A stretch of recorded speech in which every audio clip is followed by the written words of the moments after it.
In a small town on the outskirts of America, an old mansion stood on a hillside.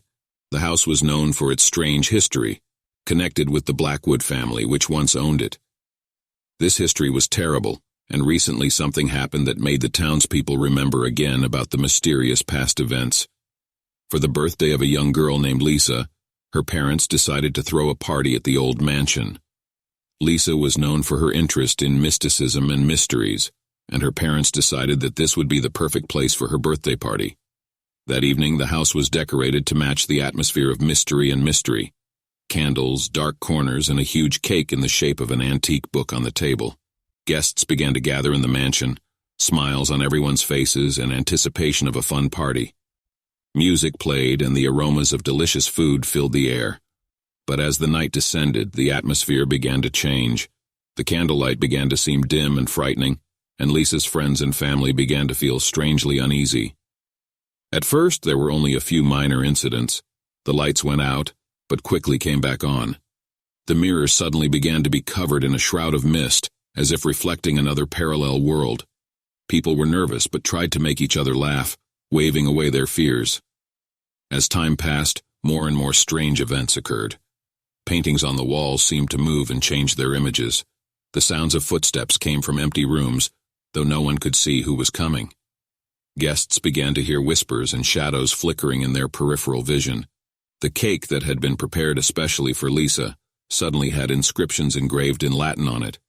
No one present could translate them, but the atmosphere of fear began to grow. The guests became nervous. Some even suggested leaving the house, but Lisa, with the stubbornness characteristic of her family, insisted that the party continue. As the night progressed, events became more horrifying. One guest claimed to have seen the figure of a woman in a long dress gliding down the hallway. Another claimed that his name was whispered while he was alone in the room. Fear and bewilderment mingled on the faces of the guests. Lisa tried to keep an outwardly calm demeanor, but she too was beginning to be disturbed by all these strange occurrences. She decided to contact the priest who had invited her to the birthday party to pray for her well-being and unravel the situation. But as they began to ascend to the second floor, their path was blocked by an invisible force. "What is it? What's going on?" Lisa asked, looking at the priest with horror. The priest crossed himself and began to recite a prayer, trying to break down this invisible wall. Finally, the force gave way and they were able to climb up to the second floor. But there something terrible awaited them. In one of the rooms they found an ancient mirror, which reflected the figure of a woman in a long dress. Lisa felt her heart sink. She recognized the figure. It was her grandmother who had died in this house many years ago. "Grandmother?" Lisa whispered, looking at the reflection. The figure began to slowly approach, and in the darkness of the room they heard her whisper, "Lisa, help, set me free." The priest walked over to the mirror and began to recite the exorcism. At that moment, the lights in the room began to flicker, and the figure of the grandmother disappeared. They felt the air around them fill with energy, and the mirror began to crack until it finally shattered. The room became quiet. Lisa and the priest left the room, leaving behind the shattered mirror and the disappearing curse. The guests greeted them with bewilderment, not understanding what had happened. Lisa told them about her grandmother and how she had helped her free the house from dark forces. Since then, the mansion has ceased to be a place of mystical phenomena. Lisa and her family decided to stay there, deciding that they had defeated evil and saved the house from the curse. The townspeople remembered the story as a lesson in how the power of faith and family bonding can overcome even the worst of trials.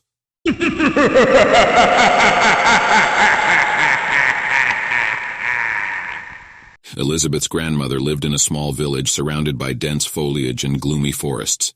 The village was known for its mysterious stories and terrible legends that had been passed down from generation to generation. But this time, even the most horrific tales seemed pale before what happened on the day Elizabeth and her grandchildren were born. Grandma Elizabeth had always been a woman of strong spirit and wisdom. She loved spending time with her grandchildren, Alex and Sophia. All three were inseparable friends, and every year, on Elizabeth's birthday, they would throw a party that would be remembered for years to come. This year, Elizabeth's birthday was special. She was celebrating her 70th birthday. For her, it not only meant a new chapter in her life, but also a chance to spend time with her beloved grandchildren. She decided to throw a big party on her estate where they could have fun with family and friends. Preparations for the party began in advance. Grandmother and grandchildren decorated the house with flowers, hung garlands, and prepared delicious food.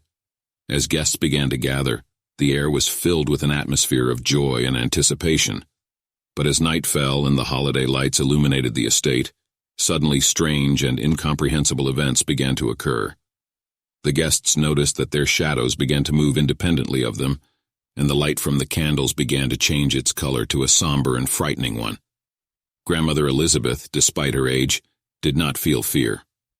She looked at her grandchildren, smiled, and tried to explain that it was just a joke or an illusion due to the peculiarities of light and darkness. But the events were getting stranger and stranger. Suddenly, the paintings on the walls began to change their images as if alive. The drawings on the portraits ran off the canvases and took on intimidating shapes. The guests began to feel a cold breath, as if ominous shadows were sliding past them. At one point, the music suddenly stopped and the candles went out. The house was plunged into total darkness, and the guests heard a noise as if someone was running down the hallway. Panic began to encompass everyone present. Grandma Elizabeth asked her grandchildren and guests to remain calm, but she herself began to feel a strange trembling sensation. Then something terrible happened. One of the guests who was standing next to Grandma Elizabeth suddenly disappeared into thin air. His scream was interrupted, and only a cold wind was left in its place. All the guests were left horrified, unable to believe their eyes. Grandma Elizabeth realized that events were slipping away from her control. She decided to act quickly. Taking her grandchildren by the hands, she encouraged them and the guests to stand in a circle and begin reciting prayers. She believed that only faith and unity could stand against this evil. Their voices sounded as one, persistently warding off the dark forces. The air began to tingle and the sinister figures began to disappear, as if dissipating into nothingness. The prayers of the grandmother and her grandchildren repelled the evil attack, and the house began to be freed from the dark forces. When it was over, the guests breathed a sigh of relief, and Grandma Elizabeth smiled at her grandchildren, looking proudly at her. She explained to them that this birthday was not just a celebration, but a test. The strength of their faith and love proved stronger than fear and darkness. The village has since come to remember this story as a legend of fortitude and unity. This birthday has come to symbolize the fight against the dark forces that tried to infiltrate the human world. Grandma Elizabeth and her grandchildren became heroes who saved their home from evil, and their story became a warning to all who doubted the power of faith and love.